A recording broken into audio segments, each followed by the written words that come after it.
as a thank you for people who donated to the Bookshop Santa Cruz Keep Kids Reading program,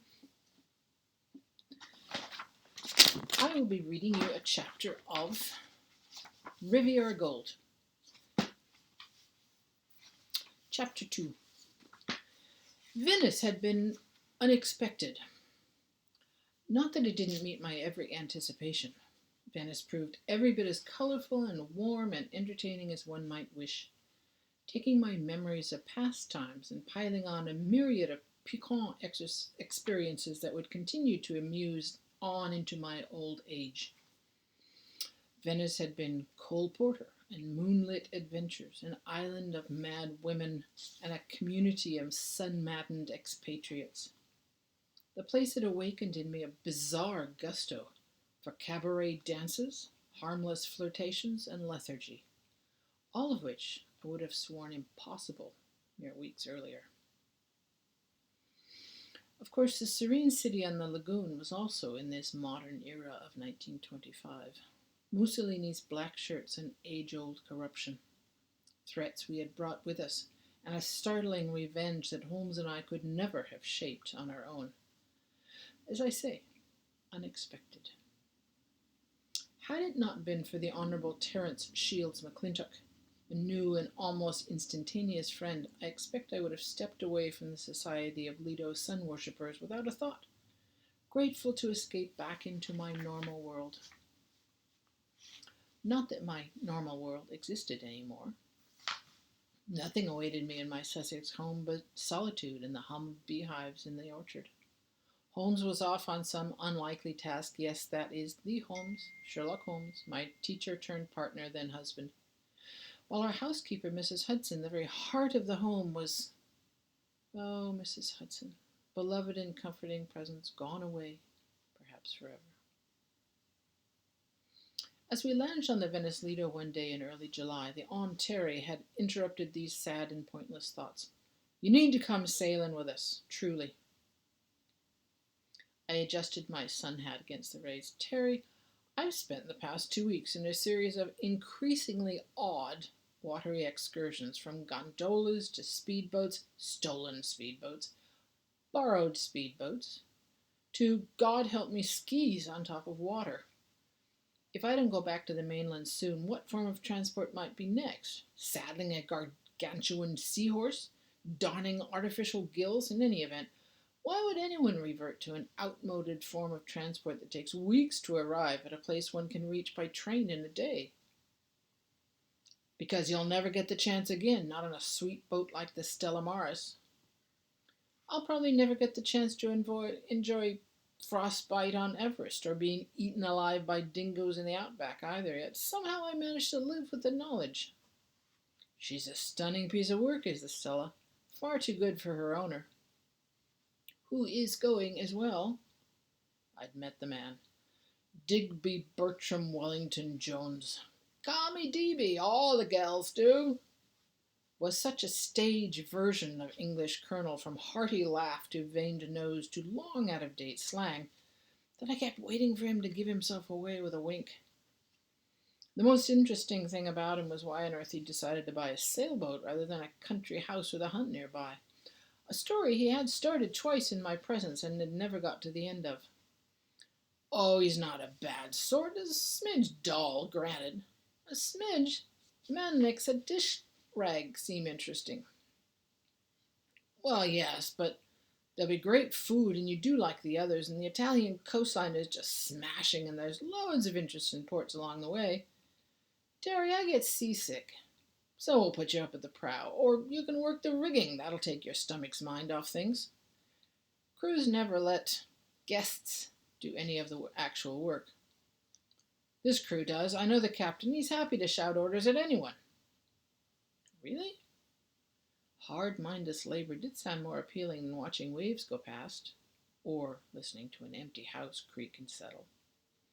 I positively guarantee it, and when we get there it'll be just shockingly fit and brown, so bursting with human kindness that you could lose it all in Monty and just smile as the croupier hauls away all your lovely lolly. That's the voice of experience, don't you know? One key word in the deluge reached out and tugged at my ear.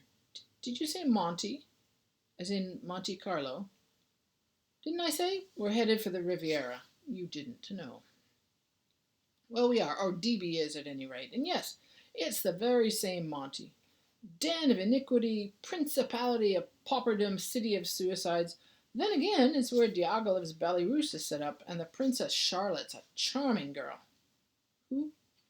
Heir to the throne? She and her husband run the place while her father, the prince, is off in France. They've got the bit in their teeth, going to bring Monaco into the modern age. You don't say. For a man whose intellectual achievements consisted of memorized poetry, the Ontario could be remarkably perceptive when it came to people. Something in my response betrayed my weakening, and he was on it in a flash. Aha! Monte Carlo, so Mrs. Russell has a secret vice. Do we have to keep you from the tables? Well, I doubt it. I've never seen the appeal in setting fire to a lot of banknotes. No, it's that I have a friend who may be living there. Oh, jolly good. Any friend of yours is bound to be a ripping gal. She is a gal. She was once. So it's settled. Yes? You'll come a-sailing with us? He might have been a spaniel begging for a throne stick. Still, I had to admit it was tempting. As he'd said, how often does one meet the opportunity to circumnavigate Italy on a spectacularly lovely sailing yacht? The dullness of our stage colonel host would be counteracted by the surprisingly amiable company of the Ontario and his friends. And if the weather turned, if the company palled, if seasickness, rich food, or a steady diet of lotus gave me indigestion, there would be any number of ports along the way that would provide an escape home. He did not let me finish, merely shouted in glee and threw his arms around me, so impetuous a gesture that it brought with it a flash of my long-dead brother. And so I said goodbye to my husband and set off on the Stella Maris with the Ontarian friends. 22 days of education in the subtle interactions of canvas and rope, tide chart and compass. I spent my days learning the language of wind in the sails and water in the seas, while scrambling to carry out orders. I spent my nights shoveling down huge servings of delicious food, then falling into my bunk to sleep like the dead. My hands blistered and went hard, my skin browned and went brown.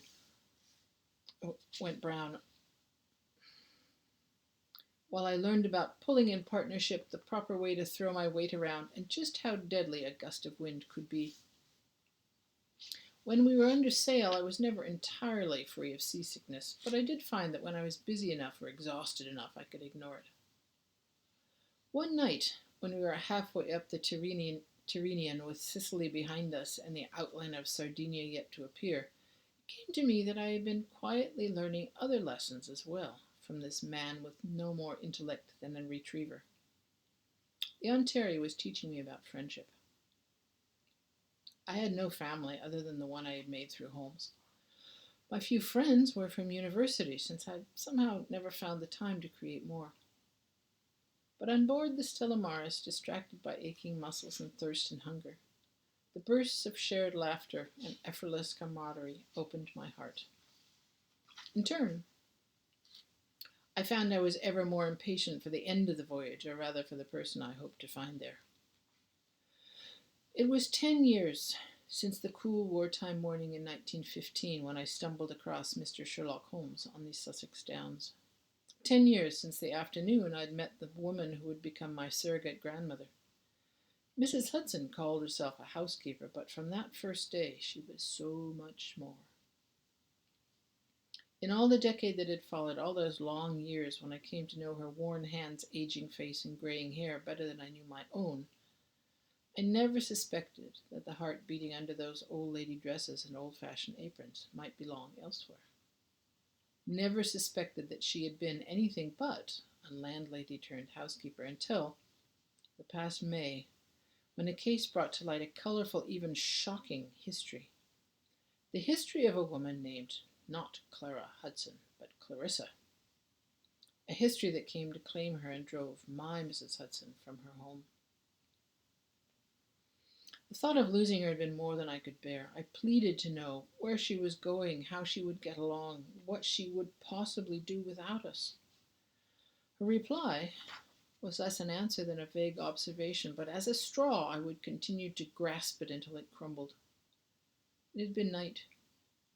The motor car that would take her away had been idling at the front door, and Mrs. Hudson had paused in the act of pulling a pair of travelling gloves over those work-rough hands to consider my question. When she had looked up, she had not looked at me, who loved her, nor at Sherlock Holmes, who had lived with her for more years than I had been alive. She had not even run her eyes over the doorway that she had polished, swept, and walked through for the past 20 years. Instead, straight of spine and with no sign of hesitation, she had lifted her head to gaze resolutely out into the darkness. "Do you know," she said thoughtfully, "I've always been fond of Monte Carlo."